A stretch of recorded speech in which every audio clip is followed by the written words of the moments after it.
Ta parole est une lampe à mes pieds, une lumière sur mon sentier. Psaume 119, verset 105. La méditation.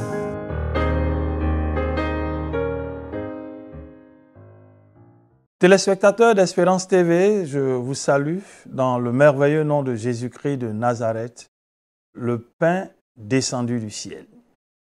Je bénis Dieu pour l'occasion qu'il nous donne de nous retrouver pour partager sa parole et le texte que nous propose le lecteur de la Bible pour la méditation du vendredi 26 janvier 2024, c'est celui d'Amos, chapitre 5, versets 1 à 17.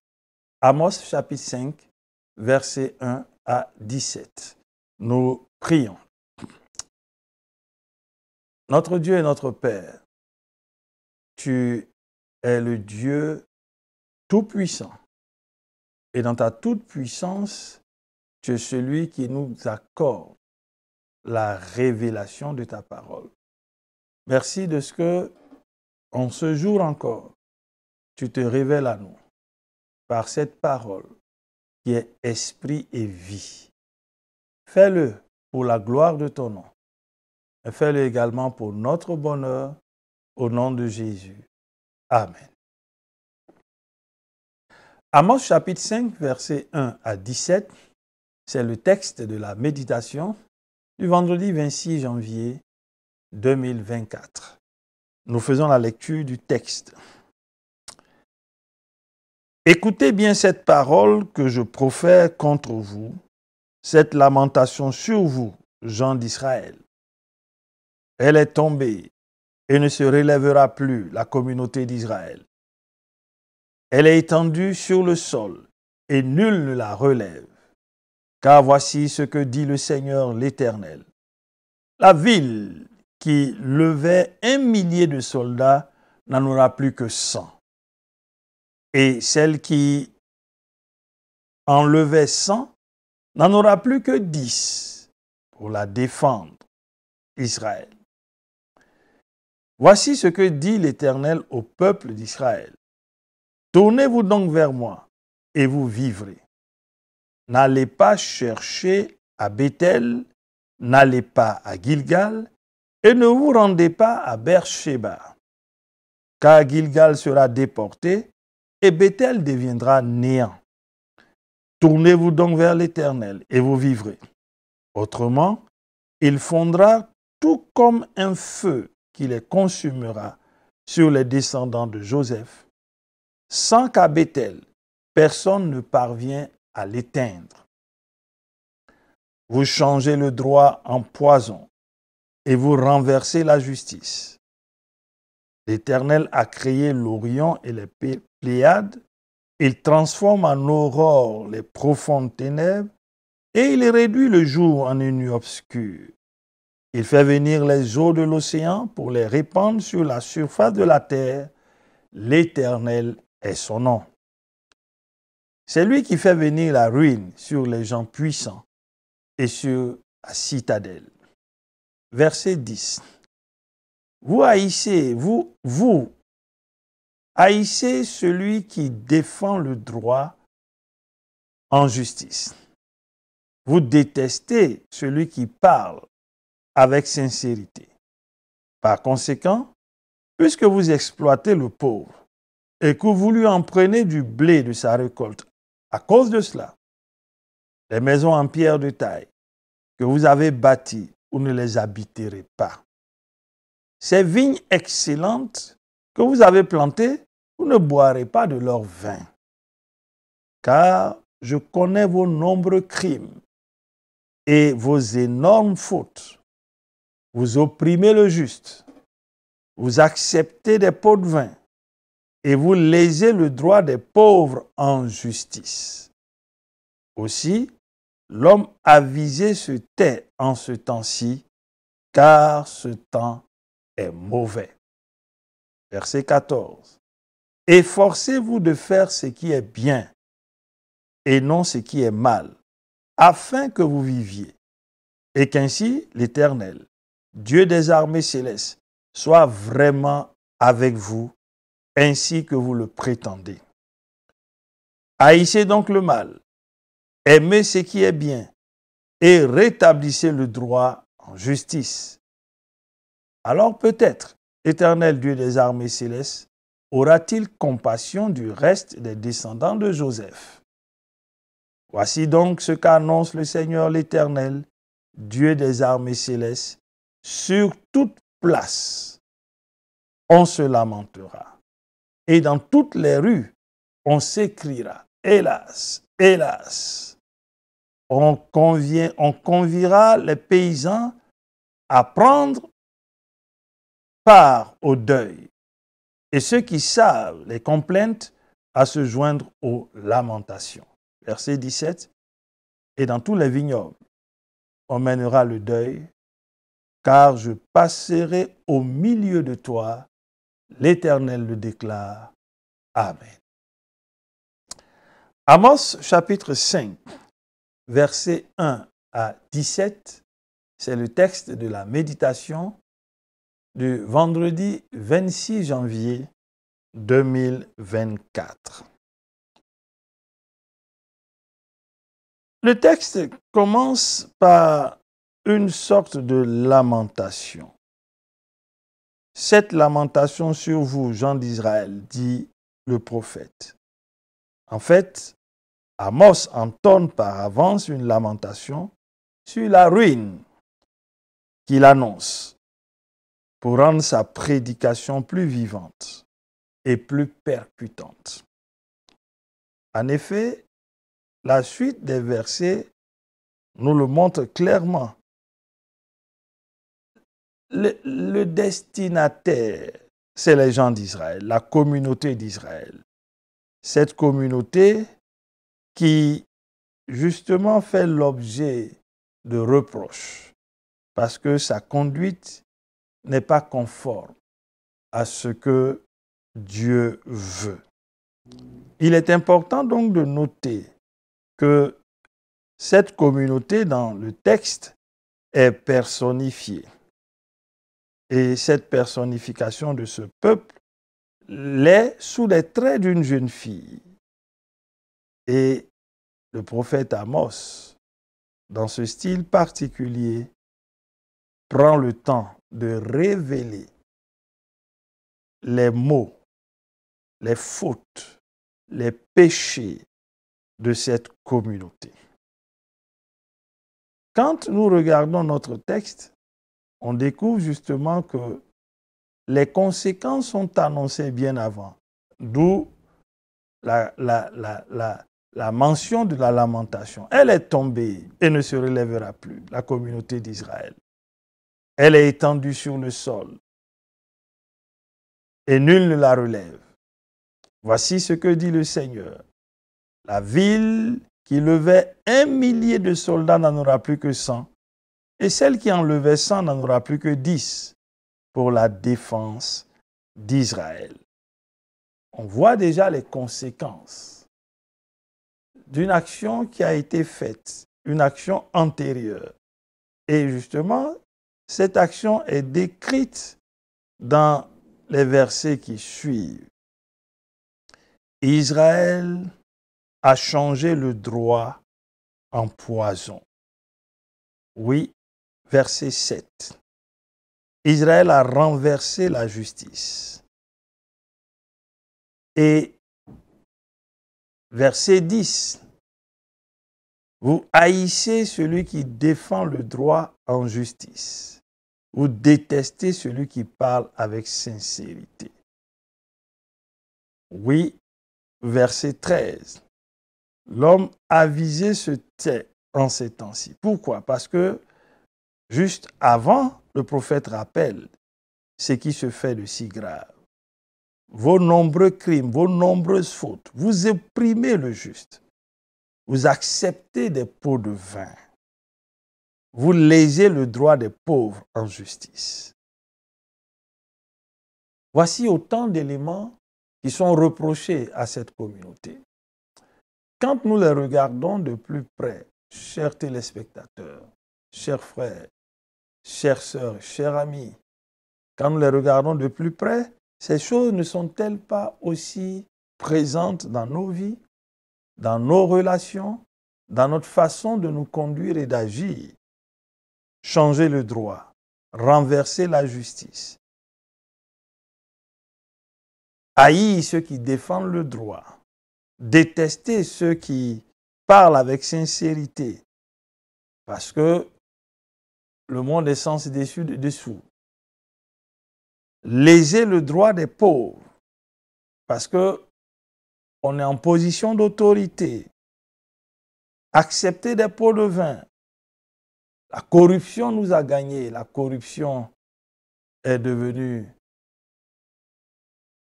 un élément qui fait partie de nous. Les reproches faits au peuple, à la communauté d'Israël, le sont aussi pour nous. Et sur cette base, Dieu ne peut accepter qu'une telle communauté puisse jouir de ses bontés, puisse jouir de ses bienfaits. C'est pour cela que Amos crie et parle à ce peuple. Tournez-vous donc vers l'Éternel et vous vivrez. N'allez pas chercher à Bethel, à Gilgal, à Beersheba. Les allusions à ces différentes villes où se trouvaient malheureusement des sanctuaires qui sont devenus des cadres de culte idolâtres montrent bien que le salut ne se trouve pas dans l'adoration de faux dieux, dans l'idolâtrie, dans la religion. Non, le salut se trouve en Dieu et par le don de son Fils, Jésus-Christ de Nazareth. Ce qui constituait pour cette communauté des points importants ou alors même des repères sera détruit. Parce que Gilgal sera déporté, Bethel deviendra néant.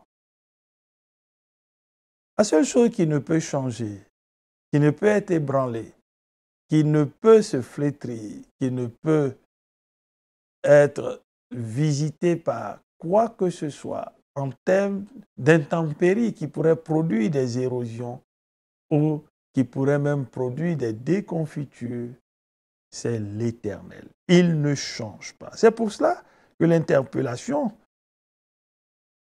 elle est faite à dessein et à propos. Tournez-vous donc vers moi et vous vivrez. Chers frères, chères sœurs, chers téléspectateurs, la vie ne se trouve qu'en Dieu. C'est Dieu qui donne la vie. Et pour que nous ayons cette vie, il a donné son Fils Jésus-Christ. Et par Jésus-Christ, nous rencontrons la vie de Dieu. Et cette vie nous est communiquée. C'est pour cela que Amos rappelle à ce peuple qu'il a tout intérêt à ne se tourner que vers l'Éternel. Et en présentant l'Éternel, Amos montre que les constellations qui présidaient au changement des saisons ne sont pas des constellations à adorer, c'est-à-dire les astres, ces éléments de la nature. Non, ne sont pas à adorer. C'est l'Éternel qui a créé l'Orion et les Pléiades, dit-il. Il transforme en aurore les profondes ténèbres. Donc c'est lui qui fait paraître les constellations en leur temps. Les astres sont l'œuvre des mains de Dieu pour le bien de l'homme. Ils ne sont pas donc des éléments à adorer. C'est pour cela que Dieu, Amos leur rappelle que vos cultes idolâtres ne sont pas la solution pour vous. Au contraire, elles ouvrent les portes au jugement de Dieu. Chers frères, chers amis, à quel Dieu t'es-tu attaché? Chers téléspectateurs, à quoi t'attaches-tu? Qu'est-ce qui constitue une idole dans ta vie?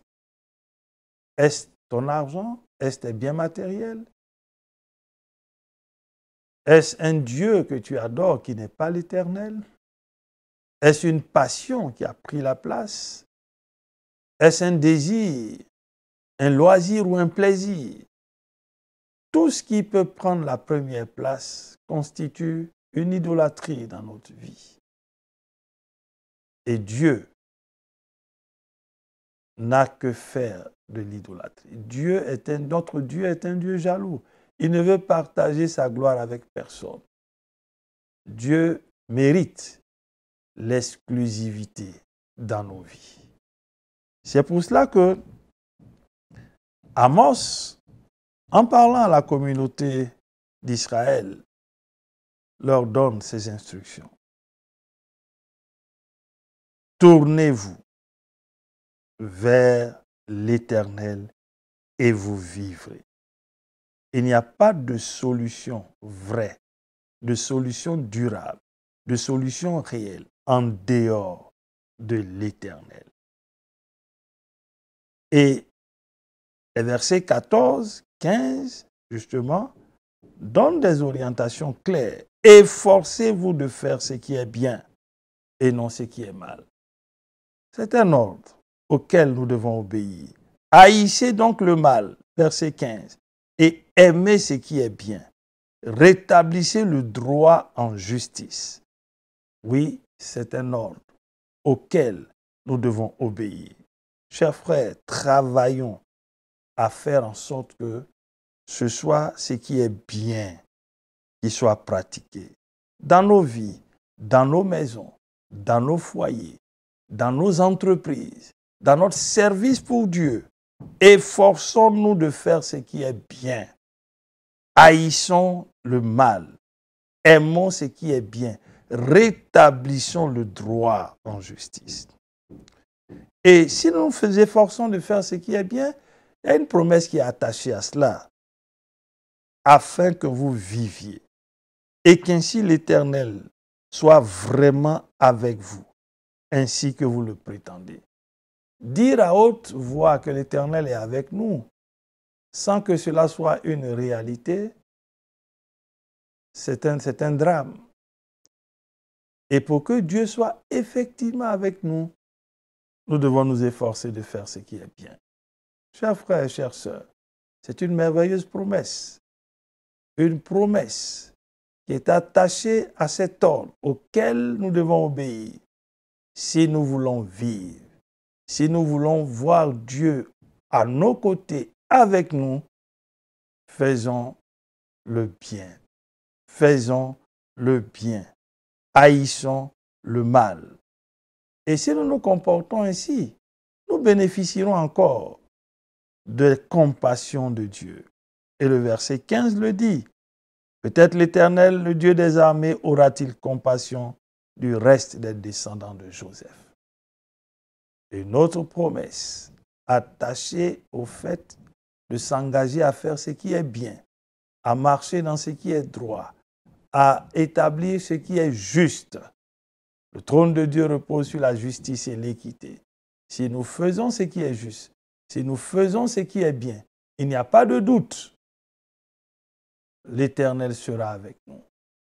Et sa compassion se manifestera pour que le salut pénètre nos familles, pour que des personnes qui nous sont proches soient épargnées de la destruction et de la mort.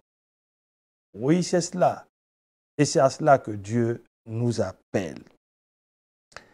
Cette lamentation d'Amos montre bien que le péché produit des conséquences désastreuses.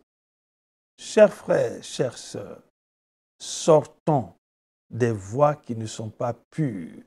Sortons des voies qui ne sont pas droites.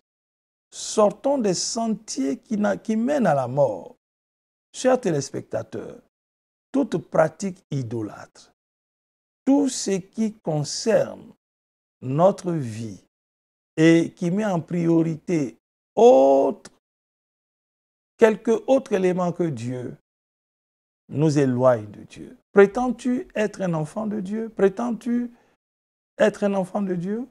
Ou dis-tu chaque fois que Dieu est avec toi alors que tu es dans le mal, tu es dans la corruption, tu es dans le vol? Si c'est le cas, Dieu n'est pas avec toi. Mais le désir de Dieu en ce jour, c'est que tu comprennes, que je comprenne, que nous comprenions que Dieu ne peut être avec nous que si nous haïssons le mal, si nous faisons ce qui est bien, si nous pratiquons le droit et la justice, si nous nous tournons résolument vers l'Éternel au moyen de son Fils, du Fils du Dieu vivant, Jésus-Christ de Nazareth, si nous acceptons le message de la vie en Jésus-Christ, Dieu sera avec nous. Ses compassions qui ne sont pas à leur terme se renouvelleront pour nous, pour notre descendance, et ainsi des vies seront épargnées de la destruction et de la mort. La balle est donc dans notre camp. Qu'allons-nous répondre à la parole de Dieu en ce jour? Allons-nous saisir l'appel de l'Éternel qui dit clairement, tournez-vous donc vers moi et vous vivrez. Veux-tu vivre? Voulons-nous vivre? Tournons-nous vers l'Éternel. Attachons-nous à lui. Marchons dans ses voies pures et droites. Et il n'y a pas de doute, tout au long de cette année qui a commencé, tout au long de cette année, nous verrons Dieu avec nous. Nous expérimenterons ses compassions. Nous verrons sa présence. Nous verrons sa puissance se manifester. Et il sera pour nous le bouclier, celui qui combat pour nous. Et il relèvera nos vies. Oui, Dieu veut le faire, pourvu que nous puissions répondre à son appel. Tournez-vous donc vers l'Éternel et vous vivrez. Qu'allons-nous retenir pour notre prière?